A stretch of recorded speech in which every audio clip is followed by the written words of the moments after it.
The wind cuts like a blade when the west awakens. High in the mountain range, two silent footsteps precede the roar that makes the compass tremble. Baihu, the white tiger, leaps from the starry sky to the land of men. He doesn't arrive running. He arrives imposing measure. With every step, discipline. With every look, command. On the military flags of yesteryear and in the stands of today, his line is order in the shape of a claw, rectitude that knows when to strike, and above all, when not to waste strength. They say the white of his fur is mature wisdom, wintered that polishes metal. An elder, a king, hinted at in the stripes on his forehead, and the myth suddenly makes sense. It's not about ferocity. It's about natural hierarchy. The West breathes through him. Metals, harvests, the autumn that closes cycles. Low temperatures, high resolve. You sensed something even greater, an invisible geometry that closes the circle to the north. Because, if the claw rules the limit, who is it that guards the borders of the cold and protects the coasts of the world? In the courtyard of a hidden temple, a monk traces water over hot stone. The steam rises and forms a spiral. It is the sign of Xuanwu, a shell that supports, a serpent that adapts. The north speaks softly, with a voice from a deep well. The turtle carries the world with a calm step. The serpent circles, reading the folds of danger, and sheds its skin without losing its essence. In talismans discreetly left behind doors, the two dance as one body, longevity that learns, defense that flows. They say Xuanwu purged the impurities from his own womb. From what was expelled, a demon was born. Since then, the deity has watched over fevers, intrigues, and diseases, reminding us that protection is not immobility, but resilient vigilance. The shell resounds like a war drum, but the war here is against excess. In night markets, amulets with the entwined pair flicker under lanterns, a promise of a safe return. They are eyes that see in the mist, feet that do not slip. Harmony is strength in a liquid state. And if harmony guards the gates, who will dare to accurately measure right and wrong? The judge hesitates. The evidence piles up like shadows without outline. In the silence of the chamber, a dream haunts his night. A being with a single horn presses its snout against the lie and recoils from the truth as if encountering clear water. It is the Xiezhi, an animal in an invisible toga. Legends say it bites the guilty and spares the innocent, that emperors sought its omen when their kingdom teetered on the edge of doubt. The next morning, the magistrate walks among statues of the Xiezhi before the courtroom, and asks for wisdom to make his judgments. Judges have his likeness embroidered on their capes and staffs, as if justice needed a guide animal. An ancient scribe whispers, "Justice has only one horn because it does not fork." The trial proceeds, and the voice is firm. Someone breathes a sigh of relief, another lowers their head. The people disperse with the feeling of level ground. Truth found by tooth and scent. But the world outside the courts is vast, and not every decision is reached sitting down. Where virtue stands tall, temptation slinks swiftly.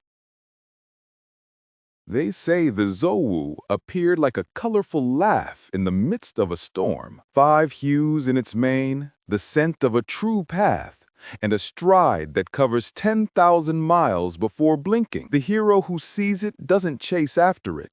He offers silence, lowers his head, and opens his hand. The creature approaches, sniffing the path of destiny, like someone who finds trails through the sense of luck. It isn't domesticated. it's complemented. If it pleases, it carries. If offended, some slow the world down again. Kings promised gold to capture it, and only found dust.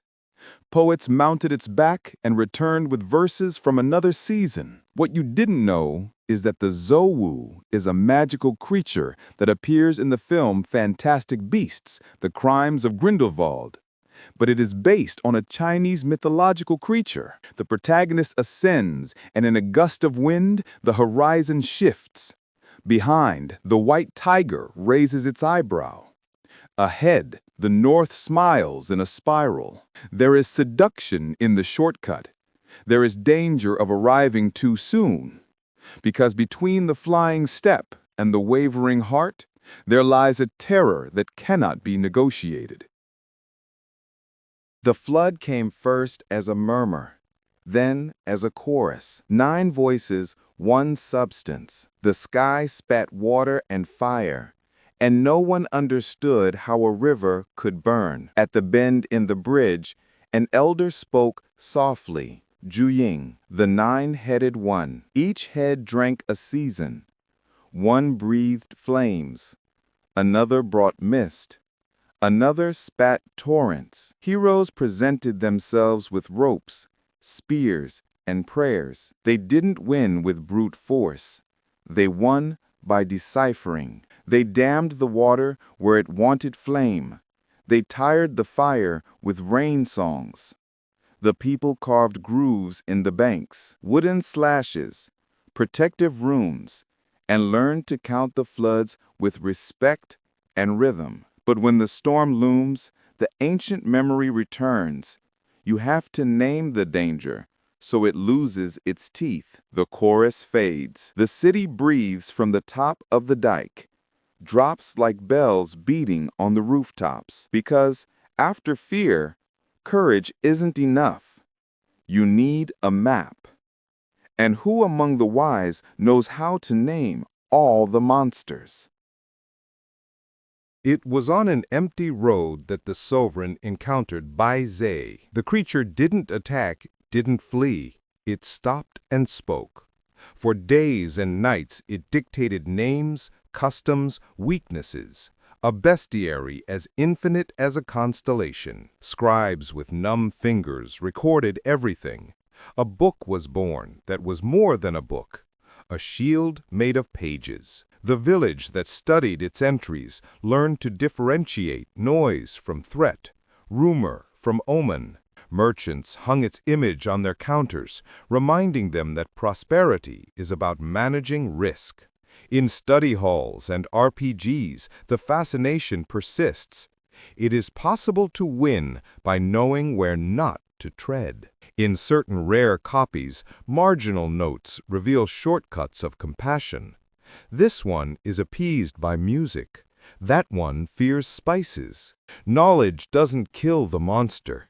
It dismantles its theater. The city opens its windows again. Fairs, harvests, festivals, all with the humility of consulting the index before the adventure.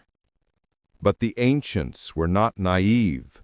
They knew that behind the library there were rough shadows bearing first and last names. What ancient roots, older than any catalog, still grated the bones of the world?